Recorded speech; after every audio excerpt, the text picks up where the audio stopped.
Welcome back. Countries around the world are celebrating World Refugee Day, an international day designated by the UN to recognize refugees around the globe. According to the UN, more than 108 million people have been forcibly displaced worldwide due to persecution, conflict, or human rights violations. Since taking office, President Biden pledged to reverse the Trump-era immigration policies, including rebuilding America's refugee program. As the White House deals with immigration in a post-Title 42 world, it is increasingly relying on partner nations to stem the flow of illegal migration. That includes countries like Colombia, which continues to support millions of Venezuelan refugees fleeing political and socioeconomic instability back at home. According to the UN, Colombia is already host to the third largest number of refugees. Joining me now on set is Colombia's ambassador to the U.S., Luis Gilberto Murillo. Thank you so much for being here, Ambassador. I really appreciate it.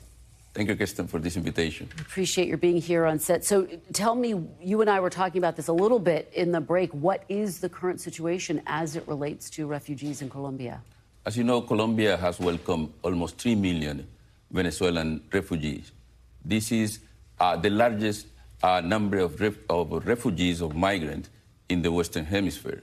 And we are having a very significant investment, almost 2 points of our GDP, to support that population in need. And also, we are providing them with a legal pathway to integrate to Colombian society. Just almost 2 million of these refugees, of these migrants from Venezuela, already received temporary protected status. From then, almost 1.8 million receive health services, and about 600,000 children and youth also have access to education, regardless of their migration status. You're getting support from the United States, from other countries, but you say it's not enough. What do you need? What is your message to these other countries about what you need to support these refugees? Well, we almost have like more than 200 years of relation with the United States. This is a strategic relation. We are strategic partners, and we are working together within the framework of Los Angeles Declaration to support migrants in the entire Western Hemisphere, particularly in Colombia. But the support that we are receiving is not enough. We need to look for other ways to support Colombia for humanitarian response, for integrating Venezuelans to the Colombian society, also for providing them with dignity and hope in life. And in that regard, we're also working with other countries in the region, with Ecuador, with Panama, to really respond to this challenge that is really we have shared responsibility. And that's something that we are working with the United States. We are thinking about improving the way those migrants can really access to some legal pathways to come to the United States, some of them. And obviously, we've been tracking the impact here of Title 42 being lifted. What has the impact been in Colombia? What have you seen? Well, we see more migrants like using Colombia as a transit country. We see migrants. So your numbers have only gone up. Are going up. It's like we are seeing migrants coming not only from Venezuela, but also from Haiti, from Cuba. And those migrants are crossing the Darien Gap without very difficult conditions. It's very dangerous. And they are also target of all these criminal network of human trafficking.